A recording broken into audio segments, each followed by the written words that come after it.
Dieu n'arrive jamais en retard. Et le chant que je vais vous interpréter le rappelle.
Donc je pense que plus puisse Dieu continuer à le bénir de sa mission, mais aussi son épouse, ça fait du bien de voir, vous faites quelque chose qui s'appelle la compagnie dans le champ, et ça fait un bouquet. Et nous pouvons que du gloire à Dieu, à ça, que Dieu soit glorifié. Et nous croyons que ce ne sera pas la première et la dernière fois qu'ils reviendront pour nous porter ce bouquet. Que Dieu puisse nous pour le message solide. Merci. Une nouvelle de l'église de Oued, hein?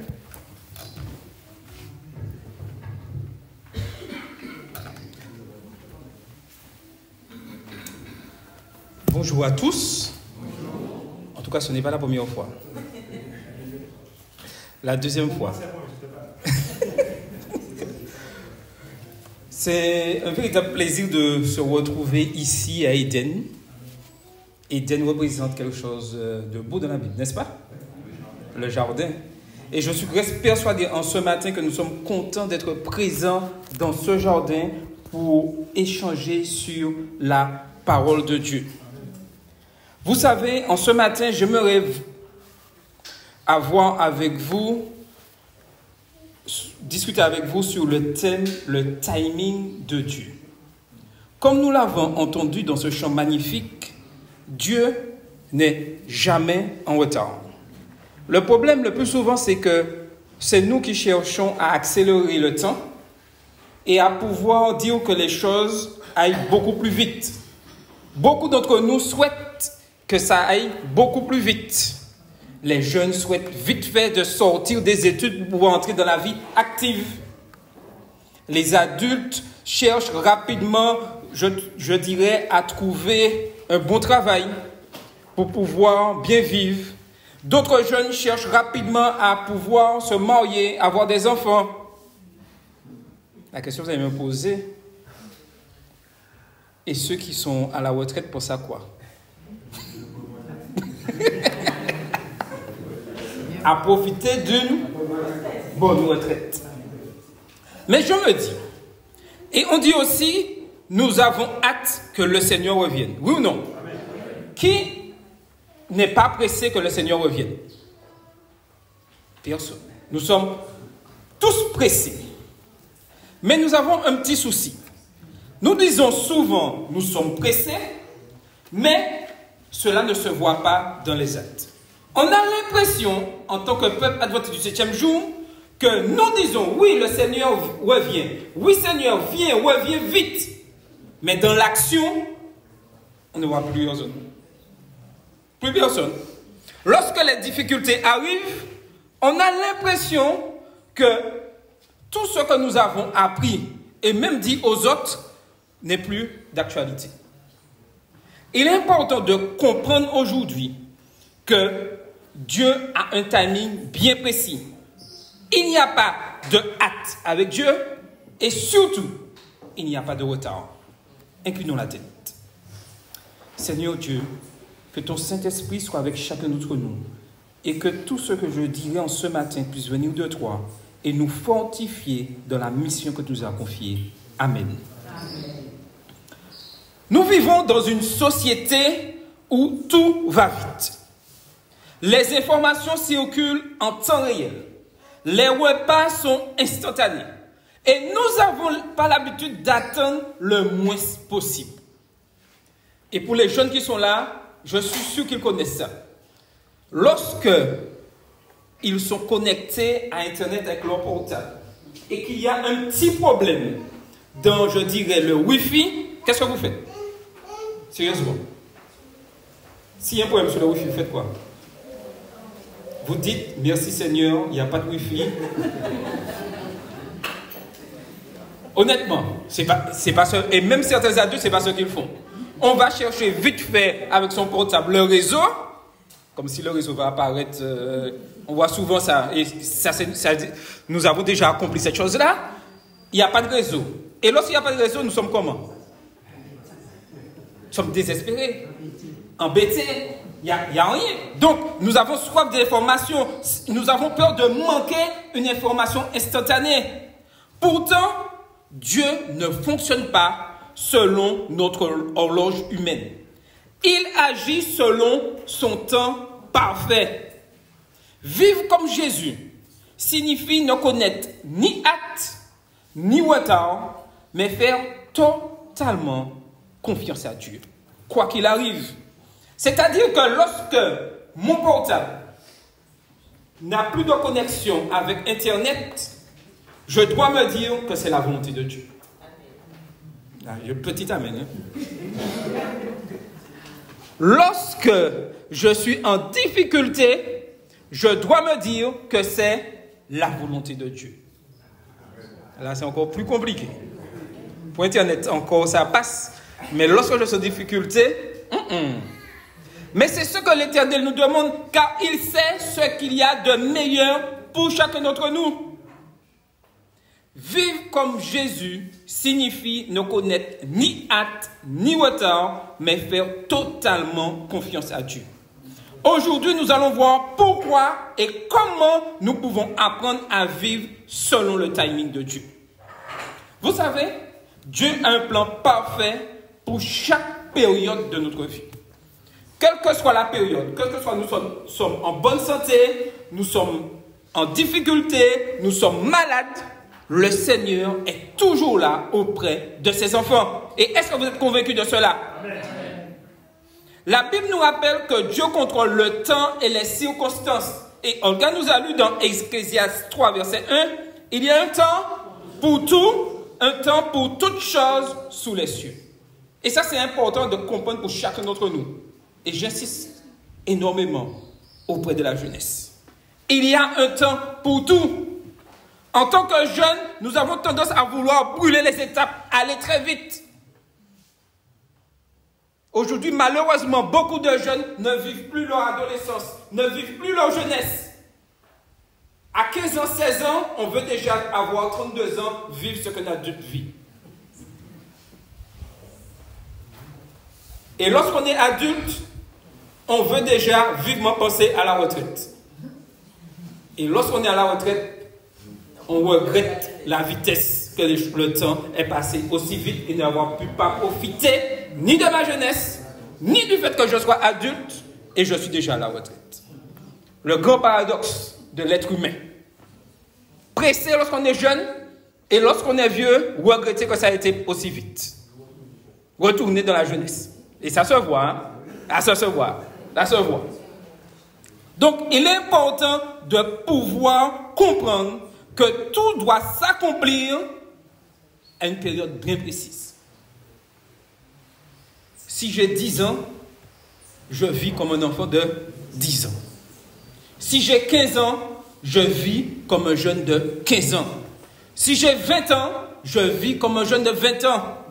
30 ans, pareil, 40 ans, pareil, 50 ans. Il est important que nous puissions comprendre que tout doit s'accomplir selon une horloge biologique bien précise.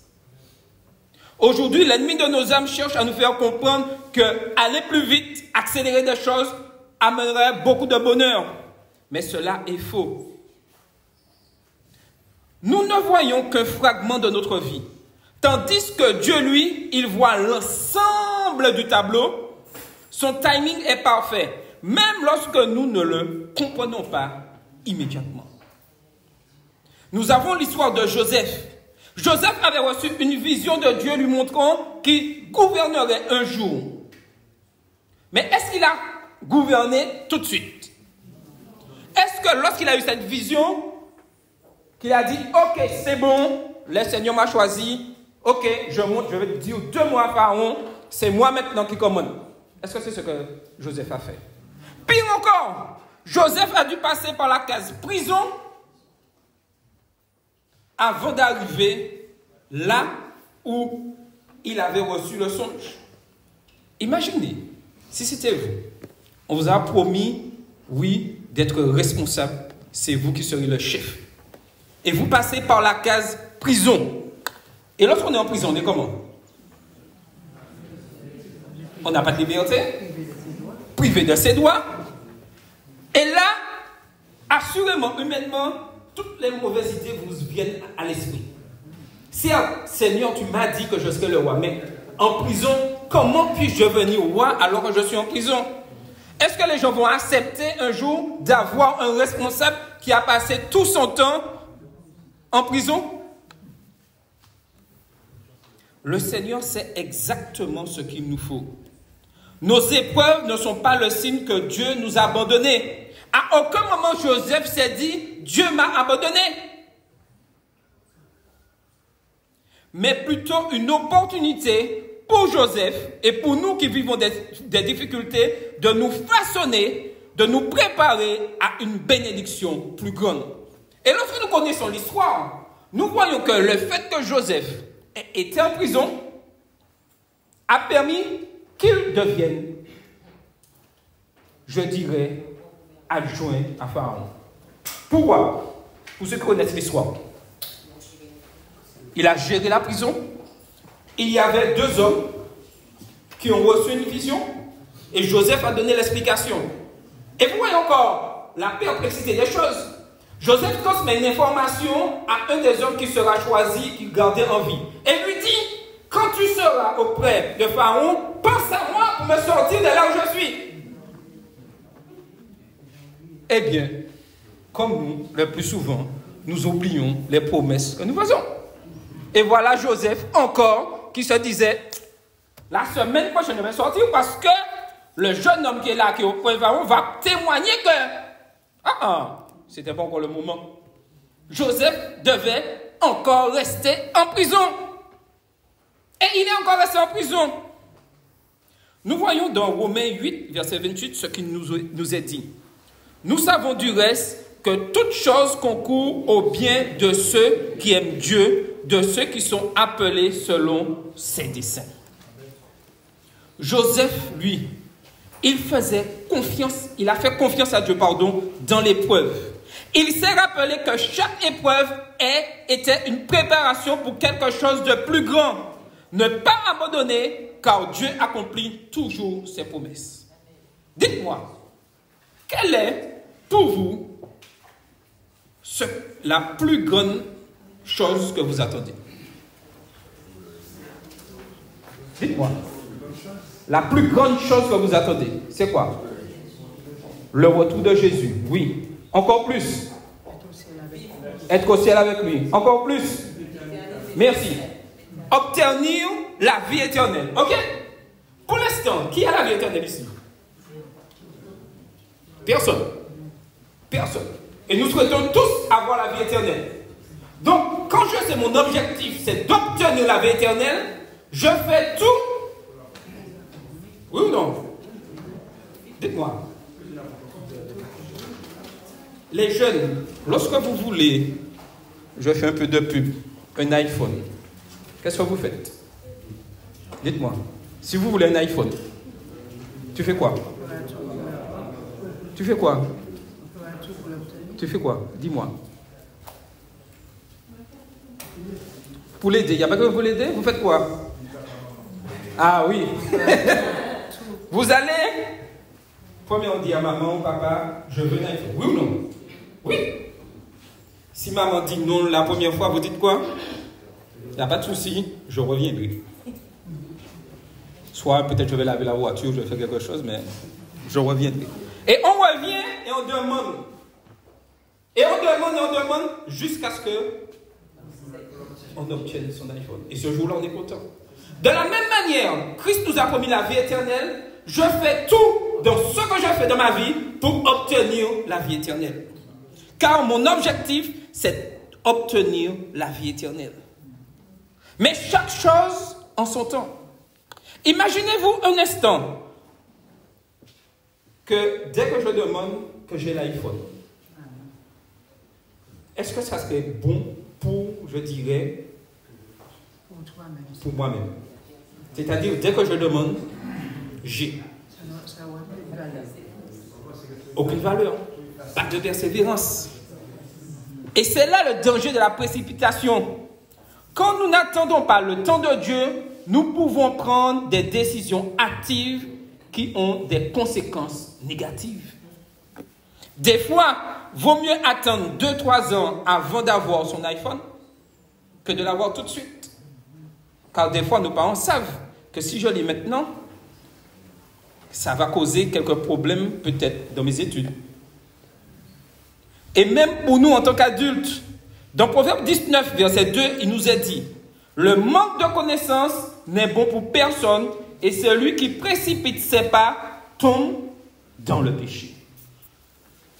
Nous avons l'exemple de Sarah et Abraham. Dieu leur avait dit qu'ils auraient un fils et ça serait le fils de la promesse. Donc, Dieu te dit, avec ta femme, que tu auras le fils. Le seul hic, Sarah réalise qu'elle a combien? 80 ans. Son mari, 90. Ah, il y a un petit problème, oui ou non? Il y a un gros problème. Oui ou non? De manière biologique, il y a un gros problème. Sarah réalise que, certes, Dieu a dit, mais non. Il y a quelque chose qui ne va pas. Peut-être Dieu a oublié et son horloge s'est arrêtée quelque part. Donc, on va donner un petit coup de main à Dieu. On va régler le problème de l'histoire. C'est-à-dire, l'histoire, Dieu a dit que ça va se réaliser. Donc, je vais donner un coup de main. Sarah se dit, je vais donner un coup de main à Dieu de pouvoir régler ce problème. Et elle décide, et oui, au lieu d'attendre, ils ont essayé de donner un coup de main à Dieu en concevant un enfant avec Agar. Et lorsqu'on regarde l'histoire d'aujourd'hui, de ce temps-là jusqu'à aujourd'hui, on réalise que ce choix a engendré des conflits qui ont duré et qui dureront jusqu'au retour de Jésus. Juste parce que Sarah et Abraham ont décidé de donner un petit coup de main à Dieu. Au début, rien de mal. Avec tout ceci, nous devons comprendre que nous devons apprendre à attendre avec foi, même lorsque la promesse tarde à se réaliser. Nous avons un Dieu quand même rempli d'amour. Malgré cette terreur d'Abraham, il considère Abraham comme un homme de foi. Mais là, dans ce cas-là, on peut dire qu'Abraham, la foi, avait mis ça de côté tout bon. Comme nous, des fois, nous mettons la foi de côté. Dieu nous dit d'attendre, de patienter. Mais nous disons non. Mais non, accélérer les choses, on va donner un coup de main à Dieu, il est ça vite fait. Et malheureusement, des désastres, des blessures, des fois irréparables, arrivent à cause de notre précipitation. C'est vrai que l'attente des fois est douloureuse lorsque nous avons la maladie qui nous frappe. Mais le Seigneur nous dit en ce matin, prie avec persévérance. Remets tes désirs à Dieu et fais-lui confiance. Crois que Dieu peut transformer une situation impossible en témoignage de sa gloire. Dieu avait promis à Abraham et Sarah qu'ils auraient un fils, et ça serait le fils de la promesse. Est-ce que ce fils est né? Il est né. Ça a été une réalité. Et dans ces moments de douleur, au Psaume 37, verset 7, il nous est dit, garde le silence devant l'Éternel et espère en lui. Ne t'irrite pas contre celui qui réussit dans ses voies, contre l'homme qui vient à bout de ses mauvais desseins. Et nous l'avons vu dans la leçon d'école du sabbat de cette semaine. Des injustices, nous le voyons tous les jours, constamment.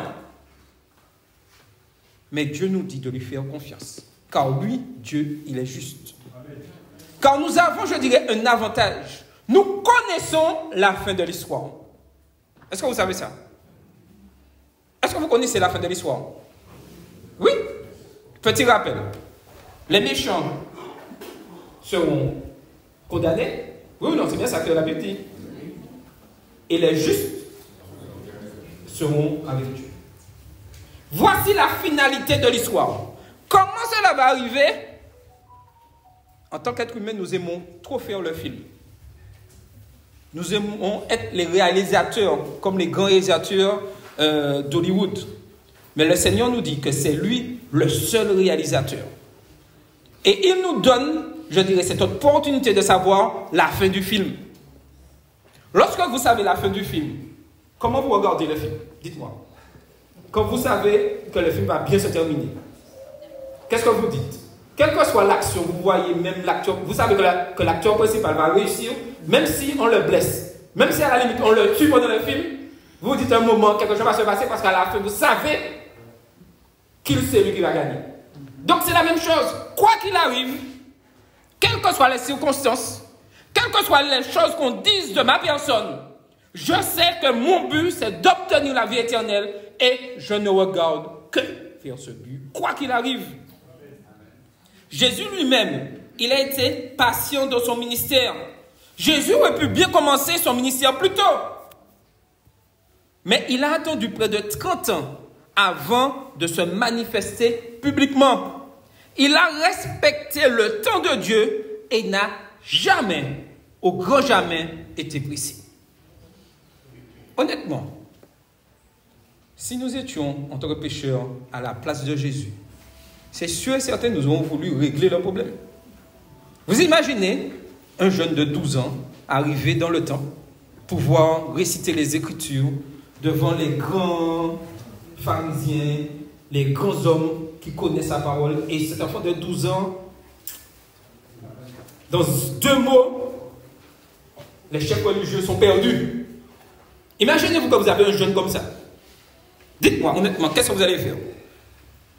Dites-moi, en tant qu'être humain, qu'est-ce que vous allez faire? Qu'est-ce que nous allons faire? Ah, je lui donne ma place tout de suite. Ah, attends, chaque samedi, nous avons fait prêcher. Hein? Ah oui, attends, 12 ans. Oui ou non? Dis-moi, c'est pas ça que tu fais? Je lui donne l'école du sabbat, je lui donne le culte, je lui donne le dimanche, le mercredi, tout. Parce que quand il parle d'aise, mais cette précipitation peut causer l'échec total de la mission de ce jeune de 12 ans. Puisque nous l'avons précipité, nous l'avons envoyé alors que ce n'est, nous devons juste l'accompagner. Est-ce que vous voyez ce que je veux dire? Il est important de laisser les choses se réaliser au fur et à mesure comme Dieu le souhaite. Et dans Jean 7, verset 6, Jésus dit, « Mon temps n'est pas encore venu, mais votre temps est toujours prêt. » Jésus lui-même a attendu avec patience. En ce matin, certains pourraient se poser la question, pourquoi attendre? Pourquoi attendre? Attendre pour respecter le temps parfait de Dieu. Attendre pour grandir en sagesse et en stature, comme Jésus l'a été. Nous voyons cela dans Luc 2, verset 52. Attendre pour nous enseigner l'importance de la préparation et de l'obéissance. Pour obéir à la loi de Dieu, il faut être patient. Jésus n'a jamais précipité les choses. Et comme nous l'avons entendu dans ce chant, 4 jours, il a attendu 4 jours avant d'aller ressusciter Lazare. Vous imaginez 4 jours alors que Jésus avait reçu ce message avant que Lazare ne meure. Mettez-vous à la place de Marthe. Vous savez que vous connaissez quelqu'un, un homme, qui peut guérir votre frère, qui peut guérir votre enfant. Vous lui donnez l'information. Et vous savez qu'il n'est pas loin. Disons qu'il est au bout de Saint-Joseph. Et vous êtes ici à Eden. Normalement, en 10 minutes, il doit être là. Non. Pour arriver ici, il passe par Sainte-Anne. Il passe par Grand-Rivière. Et lorsqu'il arrive, comme il n'a pas reçu l'information, l'enterrement est déjà fait.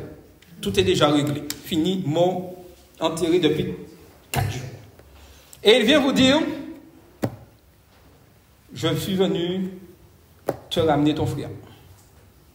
À aucun moment, Marthe ne pouvait croire cela. Mais Jésus, qui est tout puissant, avait un message particulier à faire passer parmi ces hommes et ces femmes.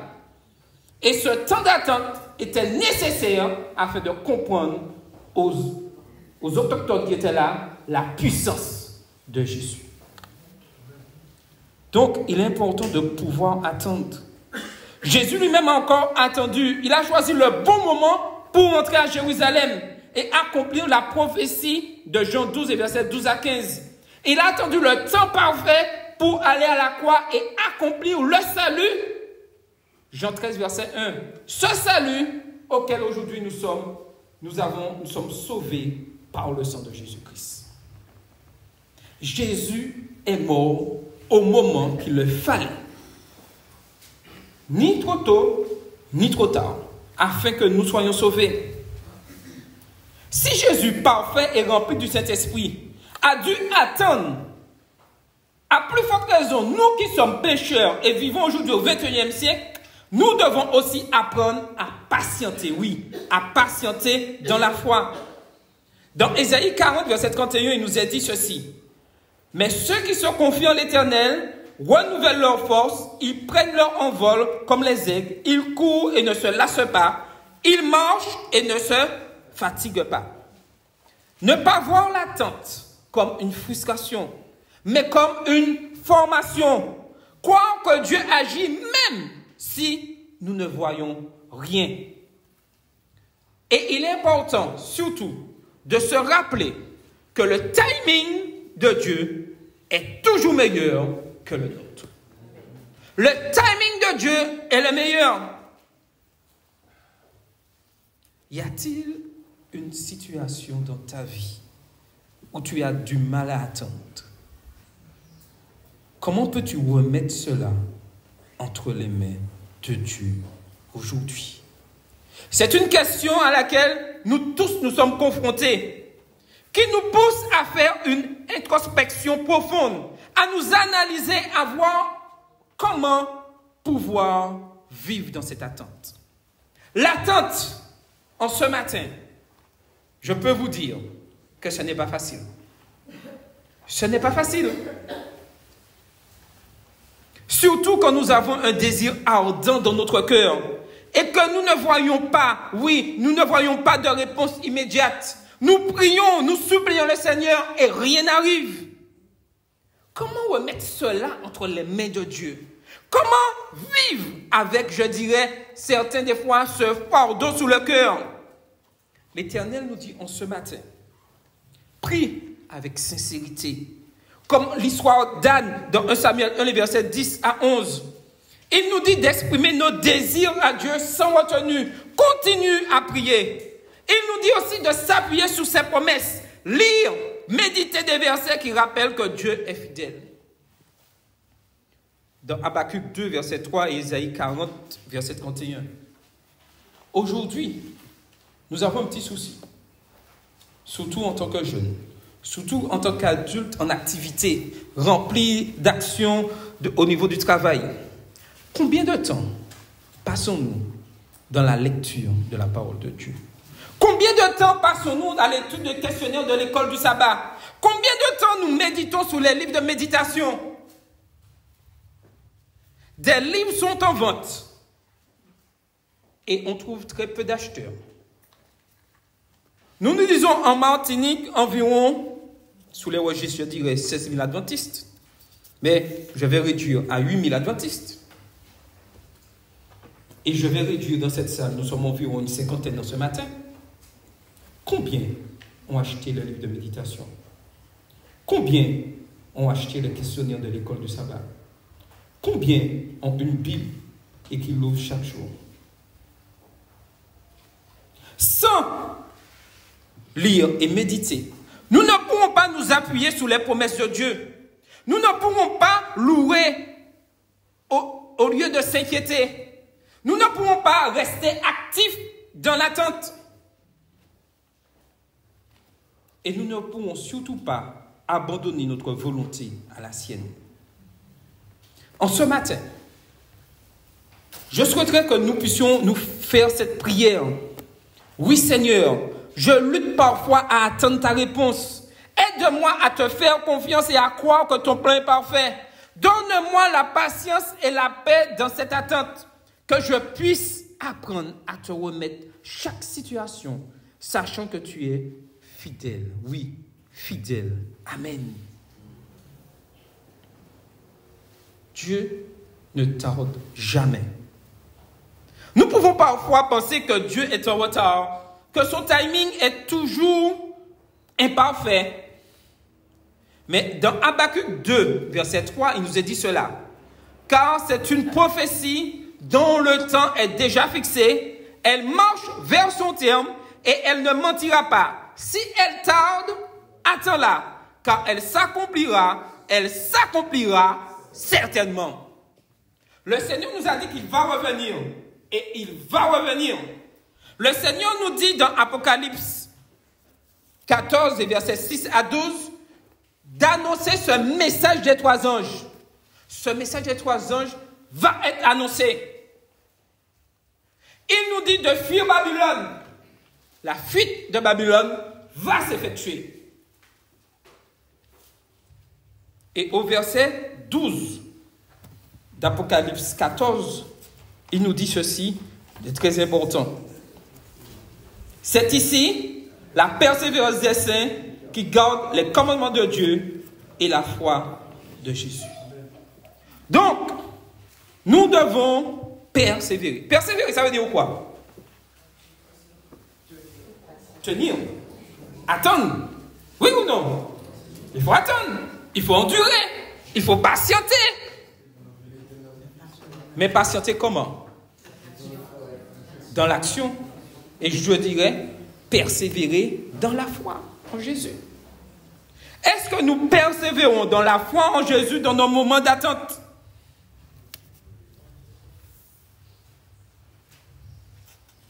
Il est important de ne pas se décourager quand tout semble perdu. Se rappeler que Dieu travaille en coulisses, même si nous ne le voyons pas. Avoir foi que la restauration et la bénédiction viendront en leur temps, au moment opportun. Et l'apôtre Paul nous dit dans Romains 8, verset 28, « Nous savons du reste que toute chose concourt au bien de ceux qui aiment Dieu, de ceux qui sont appelés son dessein. » Aujourd'hui, en tant qu'adventiste du 7e jour, en tant que disciples voulant marcher selon les principes de la Bible, nous devons vivre selon le timing de Dieu. Vivre selon le timing de Dieu, c'est prier et rechercher sa volonté. Apprendre à lui faire confiance même sans avoir de résultats immédiats. Rester fidèle dans l'attente. Se rappeler que ses promesses s'accomplissent toujours. Et je résumerai ça en quelques mots. Être de véritables adventistes du 7e jour. Portant un témoignage fidèle, annonçant que Christ revient.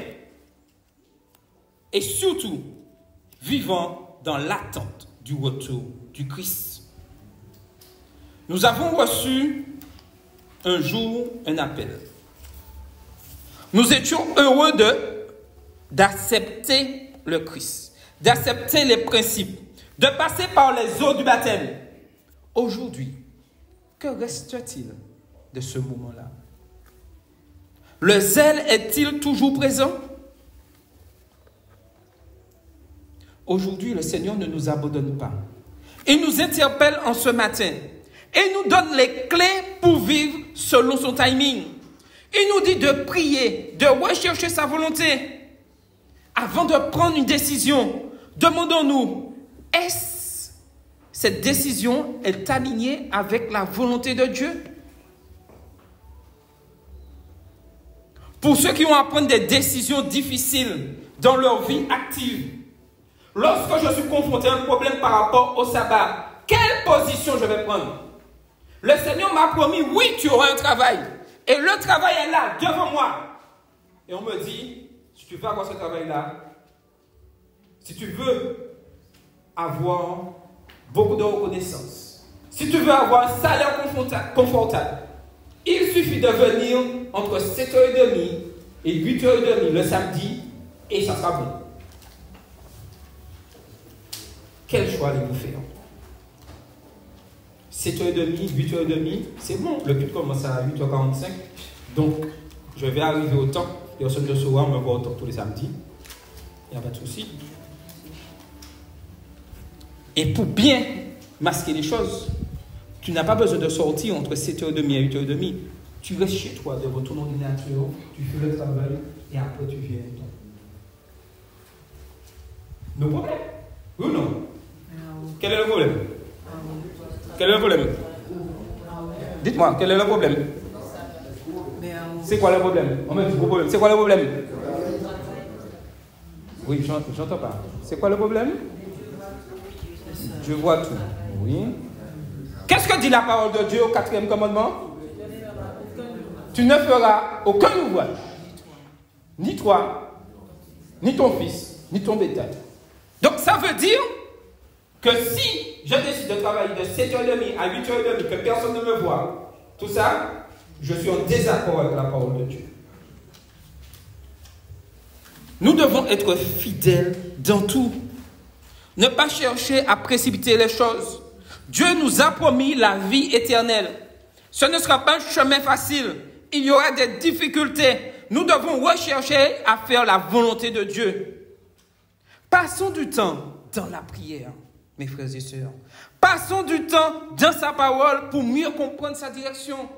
Aujourd'hui, nous avons besoin à l'Église adventiste des hommes et des femmes debout qui connaissent la parole de Dieu et qui peuvent crier haut et fort que même si je suis dans la boue, je sais un Dieu fidèle et il sait là où il doit m'emmener et je sais là où il veut m'emmener.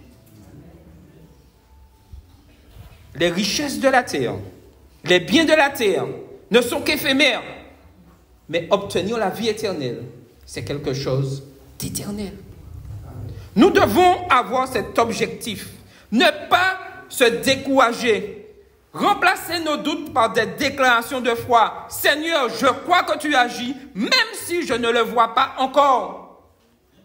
Et par-dessus tout cela, nous devons rester fidèles. Malheureusement, beaucoup d'entre nous ont cédé, ont oublié la fidélité lorsque ce petit virus que nous avons tant connu est intervenu dans nos vies. Malheureusement, beaucoup d'entre nous ont lâché prise, ont abandonné la foi. Mais le Seigneur nous dit en ce matin, reste fidèle mon enfant, car je t'ai promis des choses extraordinaires, des choses que ni l'œil, ni l'oreille n'a vu, ni l'oreille n'a pu entendre, des choses magnifiques. Il est important que nous puissions nous rappeler ces promesses, car les promesses de Dieu s'accomplissent toujours. De toutes les bonnes paroles que l'Éternel avait dites, dans Josué 21, verset 45, nous a dit cela, toutes les paroles que l'Éternel avait dites à la maison d'Israël, aucune ne resta sans effet, toutes s'accomplirent.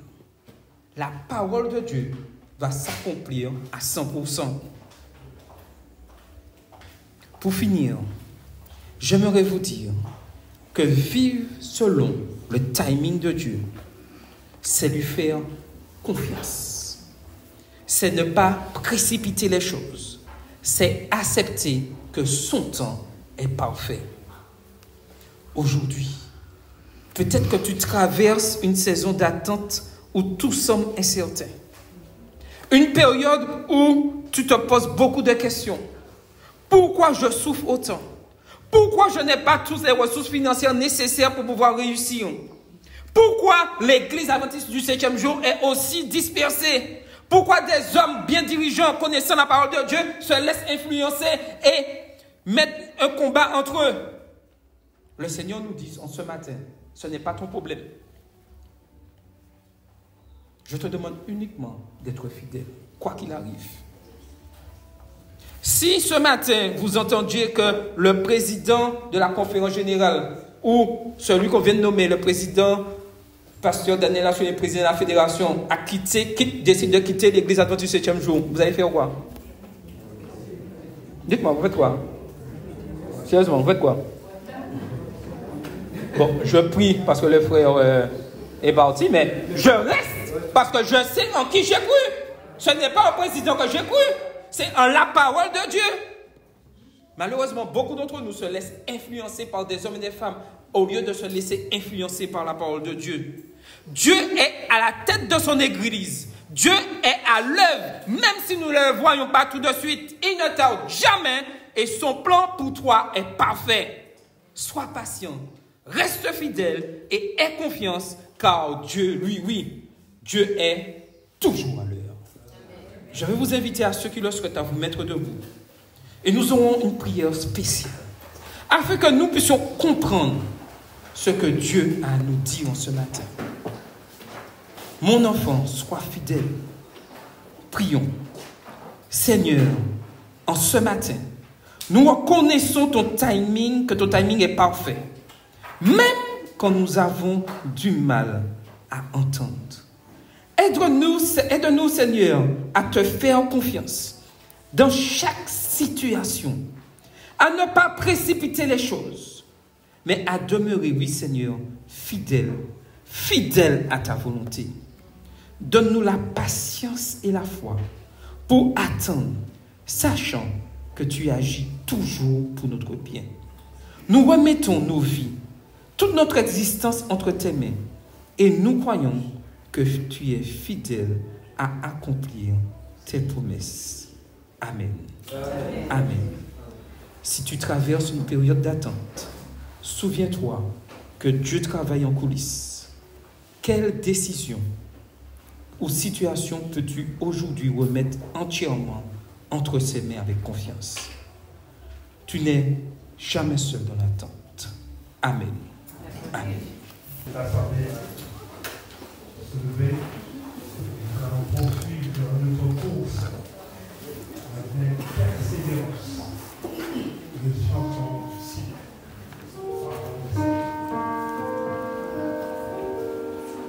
357.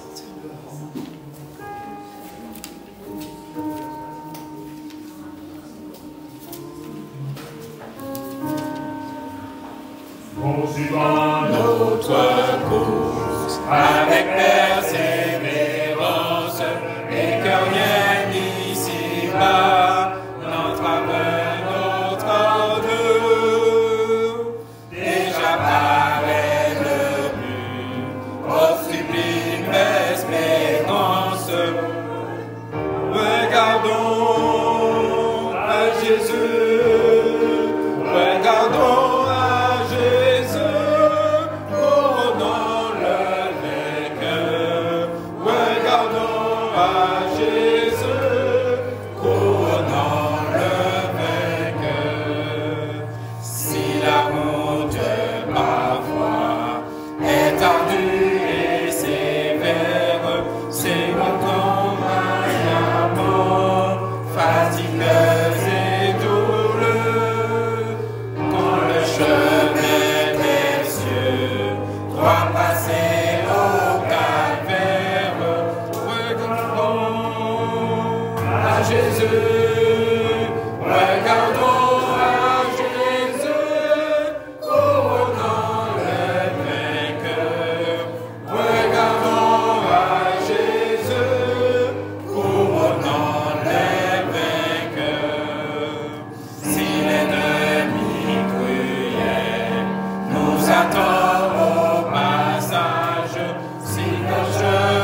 tu nous as interpellés sur la patience. Permets que nous puissions continuer à te rester fidèles dans l'attente. Des hommes et des femmes, nous savons, souffrent. Mais permets par la puissance de ton esprit que notre exemple, notre patience que tu mets en chacun d'entre nous puisse être un témoignage puissant que tu es un Dieu au contrôle de tout ce qui se passe, Seigneur. Merci de cette opportunité que nous permet que nous puissions échanger entre frères et sœurs et permet que cet amour fraternel puisse persévérer et que tous ensemble, nous arrivions au beau final, obtenant la vie éternelle. Que ta parole habite nos cœurs constamment. T'avons prié ton Fils et ta gloire. Amen. Amen.